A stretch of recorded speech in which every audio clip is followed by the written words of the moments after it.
Oui, Sébastien, aujourd'hui à San Pedro del Pinatar pour le stage de l'Excelsior Virton sous un beau soleil.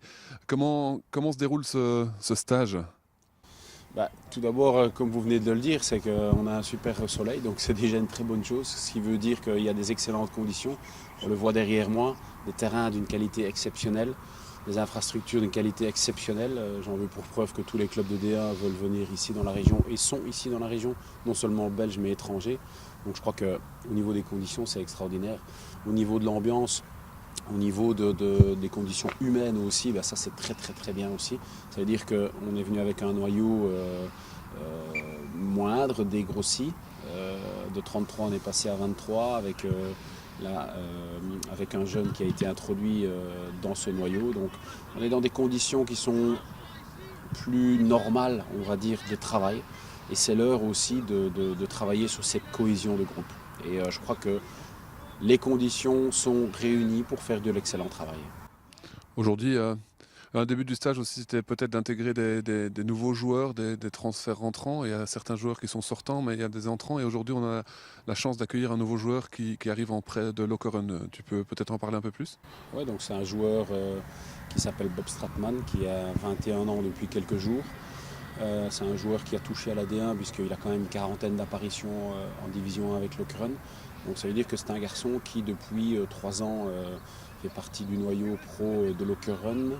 Il a touché à la D1 mais il sent qu'il est peut-être un petit peu bloqué et il veut plus, il veut jouer. C'est un garçon qui veut simplement jouer, qui veut s'exprimer et qui a compris peut-être que pour vraiment s'exprimer, il valait peut-être mieux être dans un projet, dans une division inférieure à la division 1, mais avec l'envie de pouvoir faire partie d'un vrai projet. Donc on va voir, c'est d'abord un prêt, on va voir comment le garçon va s'adapter, puisque bon, venir à Virton de Lokeren, etc., il y a toujours un peu d'adaptation.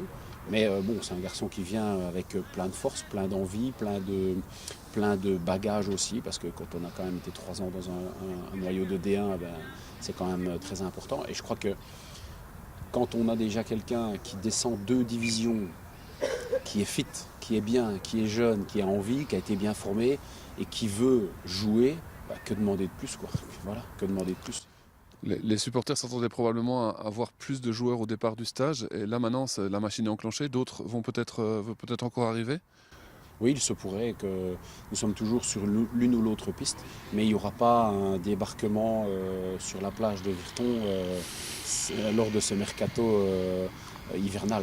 On veut justement avoir ce noyau qui est normal en nombre et plus anormal, puisqu'avec 33 c'était trop.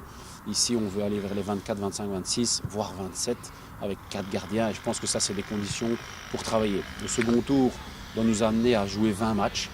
Et à travers ces 20 matchs, je pense que cette saine concurrence, où chaque joueur connaît son vrai concurrent et il n'en a pas 4 ou 5 ou 3 ou peu importe, je crois que tout ça amène une certaine complicité, amène un esprit de groupe qui peut être déterminant dans certains matchs. Le coach a relevé lors d'un briefing hier soir que nous n'avions jamais remonté lorsqu'on était mené. Et je crois que c'est aussi peut-être parce que notre mental, en tout cas notre rage de vaincre n'était pas développé à 100%. Il faut maintenant la développer à 100%.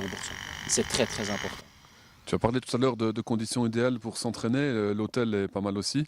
Euh, Cet après-midi, c'est la cerise sur le gâteau. L'Excelsior va rencontrer le matricule numéro 1, FC Antwerp. C'est un bon test peut-être.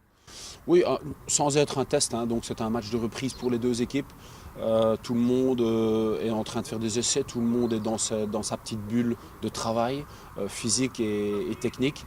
Le match amène un aspect mental en plus, c'est-à-dire que bon, il y a un adversaire, il y a de la compétition, donc remet de la compétition à travers la préparation et cette compétition nous permet de se projeter puisque je tiens quand même à le rappeler, dans une semaine, on reçoit Alost pour le premier match officiel de cette reprise en 2019. Et on veut tout de suite avoir l'esprit de compétition et la rage de vaincre dont je viens de parler juste avant. Je crois que ce développement-là sera capital si on veut être très performant dans ce second tour. On a un objectif dans le second tour, c'est réduire l'écart avec le premier, voire le réduire à néant. Ce serait extraordinaire de récupérer 12 points par rapport au premier. C'est un vrai objectif. Et je pense que c'est comme en cyclisme, quand on a le leader qui est devant et qu'on le voit, je pense qu'on appuie plus facilement sur les pédales pour aller le rechercher. Et je crois qu'on doit se mettre tous dans cet état d'esprit. Et si on est dans cet état d'esprit, on travaillera pour le faire. Et je reste convaincu qu'on va le faire. Merci Sébastien.